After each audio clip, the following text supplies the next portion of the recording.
Good afternoon. I'm Dr. Mark Andrew Holowchak, philosopher, historian, Ukrainian scholar. I am author of over 70 published books on topics like ethics, Greek history and philosophy, history of philosophy, history of science, Freud, critical thinking, and especially Thomas Jefferson, about whom I've published 28 books. And I'm currently doing research on the history of Ukraine with an especial interest in this zany war that Ukraine is having with Russia. And I've made a few videos and I plan on doing a few more. I want to start off with a little story about Vladimir Putin. In St. Petersburg, he went to an exhibition titled Peter I, The Birth of an Empire. And watching all these artifacts, works of art, and so forth on Peter the Great, Putin reflected that he always modeled himself after Peter the Great. As I said, it's sort of strange comparisons. Peter the Great might have been as tall as 6'8", and little Putin, puny Peter, if you want to call him, is no more than 5'6" and a very slight build, even though he thinks he's very athletic. So he's certainly not a robust, physically robust person, but he sees himself as one, there's no question. He models himself after Peter the Great. So, he reflects on this and he's thinking about the Great Northern War, which lasted from 1700 to 1721, ended in a resounding victory for Russia at the expense of Sweden, right, in Charles XII. And one of the lessons Putin learned, and he reflected on this while the Ukraine war was going on, is that oftentimes good things take time. They don't typically come easily and swiftly. Made him reflect on his war. He's always convinced that the war is a just war for him, and that even if it seems in the short term to be a very costly war, the result will be greatness for puny Putin himself. Okay, I want to turn now to this little background in Vladimir Putin. I want to turn now to some recent events, namely the U.S. Representative JD Vance and Secretary of Defense Pete Hegseth's comments, right, over the past few days, right, on behalf of NATO at a security conference in Germany. And I've talked about Hegseth's comments in a video prior, and I want to say a little bit more. First, I want to read a passage from Aesop, in one of his fables. He says, "A lion's attention was attracted by the croak of a frog, which, though from the sound must be some big animal. After waiting for a short while, he saw the frog, that is, the lion saw the frog come out of its pool. Running up and crushing it with his foot, he cried, 'Fancy such a little thing as you making such a big noise.'" Why that caught my attention? I reflected on that because it just seems to be what we got from Vance and Hegseth in the last few days. Now, on the 14th of February, JD Vance came in and he broadsided all of Europe. He came up with a speech that attacked and offended just about everybody, all the members of NATO and Europe. And it was a highly unexpected speech. He said nothing at all to say, didn't even mention the word, as many people have said, Ukraine, right? This is all about NATO security. It's about U.S. security. And all he did was attack European nations. And he gave them a lecture on democracy. He said, and here is J.D. Vance, who is all of 41 years old, saying, "The threat I worry the most about vis-a-vis," I'm surprised he knows that, "Europe is not Russia. It's not China. It's not any other external actor. It is the threat from within, the retreat of Europe from some of its most fundamental values." Now, imagine a young pup like Vance coming in and lecturing paternalistically some very experienced political agents throughout Europe on just what democracy is. A man of very little political experience, but a man just like the croaking frog with a very loud mouth who had very little to say.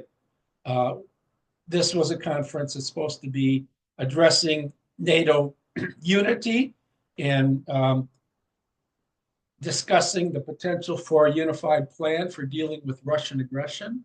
And here comes Vance, right? Loudmouth young pup coming in and telling the European nations that they do not know anything about democracy, if he is the spokesperson, the poster boy for democracy.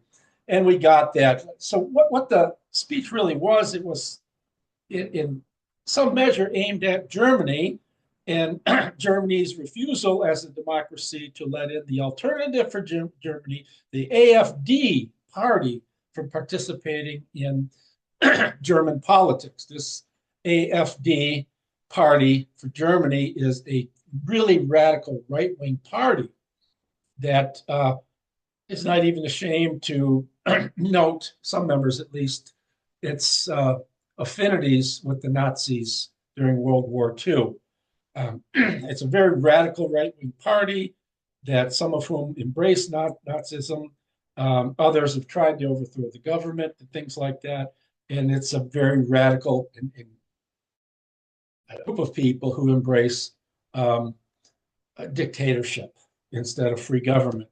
So here you have this young pup going and lecturing the nations of Europe about just what the nature of democracy is. Democracy is the sort of government that allows even people who would aim to destroy it and act to destroy it to speak freely and participate freely in government. I have no problem with a democratic nation blocking parties that are destructive of democratic ideals. Democratic ideals are free speech. When you have a party that comes in and you allow them the free speech to destroy, as John Stuart Mill says, you have to weigh the potential destructive benefits of free speech. At times, you can't allow free speech, and he's quite right. If it's free speech, if it's embracing evil and destruction of humanity, of parts of humanity, it is not welcome in a democratic. So Vance's speech, he comes in, on Valentine's Day of all, and European leaders dropped their jaws. And were it not for a few people in the audience who probably were Americans that clapped, you may have had 3 or 4 people out of all the people there clapped their hands, there would have been no response to his party other than deafening silence, right? So that I found that, and I think that's an appropriate response. I laud mostly the European representatives and dignitaries, politicians, for not coming back and destroying Vance. It would have been all too easy to do. A man of very little political experience, a man of very little political acumen and sagacity, speaking like an infant with a big mouth, speaking without knowing about which he's speaking. Very easy to destroy a person like that. The point is, there are more important things to cover here, namely, what are we going to do about the plight of Ukraine in spite of Russian aggression, in spite of what the United States seems to be doing, partnering with Vladimir Putin and not with NATO. It's NATO allies, so there are more important, bigger fish to catch or fry, whatever you want. We know a couple of days before that, we had the U.S. Secretary of Defense, Pete Hegseth, or Hedgehog, whatever his name is, comes out and speaks again. He's another, 44 years old, brash politician of no political experience for the most part, comes in and says, well, I can tell you right now, it's Trump's position, our position. These young pups molded in the image of likeness of the autocrat Donald Trump always come in and say, I agree with Trump on this. I love that. They really don't have a thought of their own other than what Donald Trump tells them to say. And it's sort of like, I agree on that, like it gives Trump's points any great weight, right? So I find it funny. So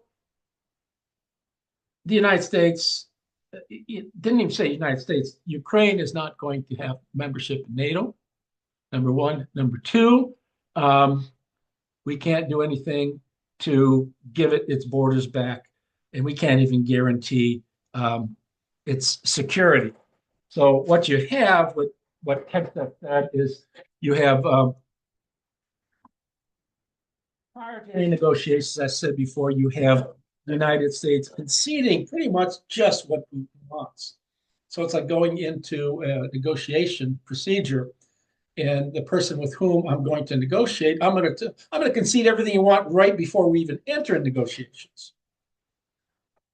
I found that rather scary for a number of reasons.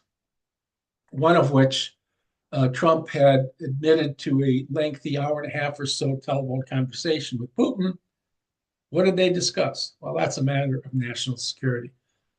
Zelensky was offended because he was not invited, and they were talking about things as if Zelensky and Ukraine wasn't even, shouldn't even be privy, or ought not even to be privy to these discussions. It's, the two big guys in the room, Putin and Trump, ought to be discussing. Zelensky is too diminutive, too Lilliputian a figure to be invited to discussion. And of course, Zelensky played his hand beautifully today on the 15th when he said, there aren't going to be any discussions without Ukraine at the table, right? And I'll say more on what Zelensky, and here's something rather, I think, rather interesting is Trump's boys, Vance and Hedgehog, got almost no response from the audience other than icy stares. Only the clapping of a few American, that were there with Hedgehog and Vance made some, break to the icy silence that was there. When Zelensky spoke today, he got a standing ovation.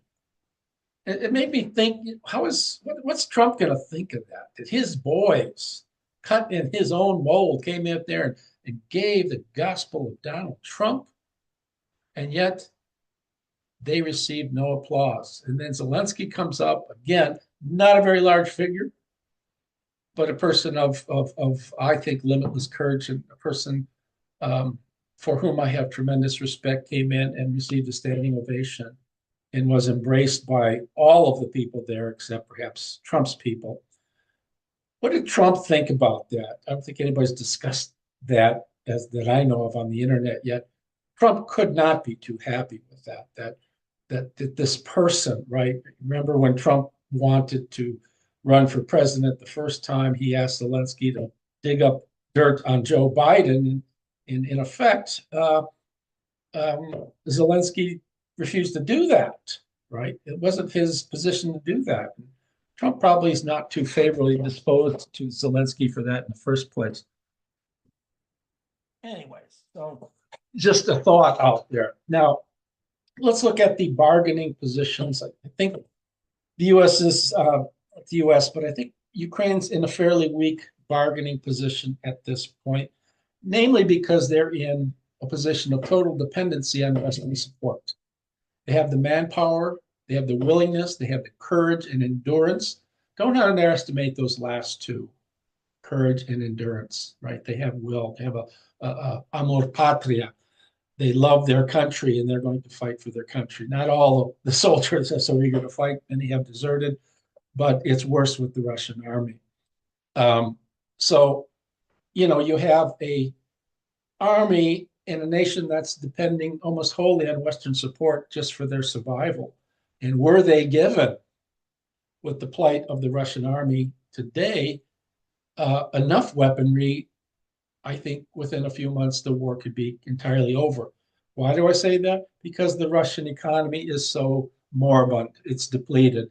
The soldiery is depleted. They're sending in people on crutches to fight. They had to buy 1,200 soldiers from North Korea not too long ago to fight for them. Their battle tactics are ridiculous. They just send people en masse over large expanses of land to be slaughtered, hoping that they'll overwhelm you by numbers. The economy, like I said, is bad. All the money goes into paying soldiers for war, goes into manufacture. Soldiers who get slaughtered in war A lot of times the money that's promised them, if their son goes in and fights on behalf of Russia, doesn't get there. Why? Well, we have the missing in action. We have no record of your son's whereabouts. I'm sorry to say we can't give them the money that's promised. Russia doesn't have the money. Inflation is up to, I would think, at least judging from prices, up to 30%, even though that's not the official Russian position. A lot of people have said that for a couple months already, that was nearing 30%. I suspect it's at 30%. Interest rates are high. There's going to be defaulting on loans. The banks are ready to implode. The economy is falling to pieces. Russia is in a very poor position for bargaining a treaty right now because of their economic position, lack of people to fight the war, lack of people to work in the factories for munitions. I just read today that in the Donbass area, in the parts where they have some of these special minerals and resources like coal, Chinese engineers and laborers are brought in to try to work those areas. So Russia's already working on, that this is their territory before even going into negotiations. Did Trump give them the farm over the phone? That's what scares me. We heard about negotiations between Trump and Zelensky, and these negotiations were supposed to be something to the effect of Trump proposing, I want now, if you can pledge to me some $500 billion in rare minerals, in rare earth, as Trump calls it, we can make a deal here. And I read today that Zelensky slammed the door on that.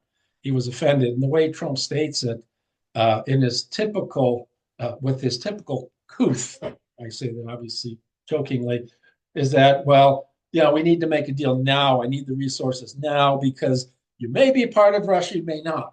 In other words, you may not even be around. So I want to get what I can from you before Ukraine ceases to be Ukraine, right? Thought occurred to me, a thought that I don't know that was expressed by anybody else. What if over the phone, Trump and Putin discussed the possibility, since they already have a large portion of the land in Donetsk, Luhansk, and so forth, and in the southern oblasts and in Crimea, if I give you everything you want and we screw Ukraine, what if you partner with me and give me a sizable amount with respect to a certain number of dollars, maybe $1 trillion of resources from those areas, you can have what you want. That might be a very attractive thing for Putin. And since he's already occupied those areas, he pretty much has them. And the U.S. could just backtrack on any future support for. So the scary thing is that we don't know what they said over the phone, Trump and Putin. All right. And the scarier thing is with this, with the declarations, the asseverations, the assertions of his two minions, right? Vance and Hedgehog. Sorry, I call it Hedgehog. No, I'm not sorry, actually. You two young pups going in there as models of a young Donald Trump. I'm going to get what I want. So who knows what's going on with that? It's sort of, it could be that the deal is already done and Ukraine is, Trump has pledged a la Zelensky's, assertion that no deal is going to be made without the input of Ukraine. And today even added, no deal is going to be made without the European allies being at the table, or at least being privy to what is being. I laud him tremendously for that. It's a very respectful assertion that European members of NATO have been with him, even if not giving up to Trump's expectations, and they haven't. They still have been with, and they're giving Zelensky and Ukrainians the moral hope that they need. I end this discussion with, again, something I made before. Trump, Quay businessman, is abundantly concerned with this being a lasting peace. And there can be no lasting peace unless there is a just peace, right? You see Bucha in the background, some of the people, when the soldiers came in at the beginning of the special military operation, hands were tied behind their back, as you see the one fellow just in back of me to my right. People were shot in the back of the head. The strange thing is, what did Putin and Russians say about this? This was all staged by Ukrainians. The Russian soldiers went through Bucha, and when they retreated peacefully, in came Ukrainians, and they staged all this to make it look. Obviously, they went and destroyed all the buildings too. Why would you want to? You can blame Russia if you put all these bodies over there. It was all staged. Russia says something like that all the time. It's amazing to me. No progress can be made, and I am insistent upon this from my position as a philosopher and as a human being, as a member of the human race, unless it's not just a lasting peace, but a just peace. There needs to be retribution. Putin is a criminal. He's a murderer, as you can see, right? He's a murderer. He's a rapist. Women were raped and tortured and killed. Children were abducted. At the earliest portions of the war, I was watching some video camera going on where soldiers are going around and arbitrarily just shooting people with their own, using their own discretion. So no peace can be lasting if it's not a just peace. That's what I want to say for today. I will do more. I have some videos coming up where I will talk about the psychopathology of Vladimir Vladimirovich Putin. And that maybe I'll have some things to say about Donald Trump. I think these people are in large measure very similar personages, right? With Trump not being the psychopathic killer that Putin is. But both, I think, are capable of very large misdeeds without any misgivings, right? You don't treat war crimes. You walk up to there as if it's a bargaining table, as if it's a business transaction. There needs to be a sense of justice implemented in the decision making when people come to the table. One other thing I want to say real briefly, there is a sense of urgency for Putin in these negotiations because he has exhausted his resources in his army. He's captured as much land as he can take for now. He might be able to take more, but he won't be able to sustain this. So if he can get what he wants at the bargaining table, it would be ideal for him because he can keep the lands he wants. He will get everything. Donald Trump will assure that he gets everything. At least that's where he's leaning at this point. And it will be a good time because if the war keeps going and there's any amount of resistance and penetration by Ukraine, it's an ugly thing for the Russian army. Why do I say that? On several sources I've read, Russia has put in 95% of their military energy in Ukraine. And Russia is a very large nation. If 95% of all of its military resources are in Ukraine, any sort of problems like the problem just had recently in Syria, elsewhere, makes it very vulnerable. Look how quickly they rushed in to pull their military resources out of Syria because they were needed elsewhere. It's a very, very vulnerable position. If Trump had a scintilla of rationality, understanding the facetiousness of the vileness of Putin, this is the time to strike hard, end the war once and for all. And it may be that Putin, if the war gets ended, he's got to face the crumbling Russian economy. He will get thrown out of office. Of that, I'm sure. He will probably be made wet work, as they used to say in Soviet days. He will be liquidated, in other words. Anyways, TTFM, I'm Dr. H. If you like the video, please comment. I'd like to hear what you think. I know there are a lot of Trumpites out there that will not like what I have to say, but I'm fighting at this point for American democracy, and I think this is the wrong person. I think we are in living in autocratic times. So please, if you like this, like it and share and offer comments below, both good or bad. That's what a robust democracy does. We comment on things, we agree and we disagree, and we share, we participate. TTFN will do this on another occasion. Enjoy your weekend. Thank you.